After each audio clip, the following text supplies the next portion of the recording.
Españoles en la olla presenta.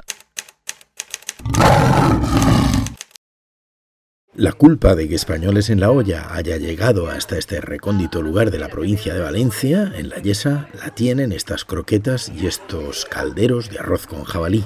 Rafael, Soler y Fina Orient dejaron atrás la genuina de Pinedo y encontraron un lugar más tranquilo. En Pinedo me dicen, ¿cómo ha sido un pueblo tan pequeñito? No te creas, es como el pueblecito de la película, de la novela de Bosque Animado, que tiene de todo. Tiene las señoras que van de veraneo, el veterinario que va a visitar las vacas, el porcero, el que fabrica el carbón, hasta el bandolero. Yo creo que en la Yesa había hasta bandolero también, por lo menos históricamente lo hubo.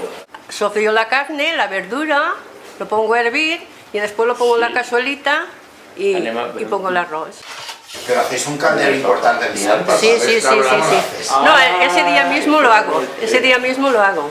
Un caldero, porque como no sabes lo que te van a venir, pues haces un caldero y después vas poniendo las cazuelitas.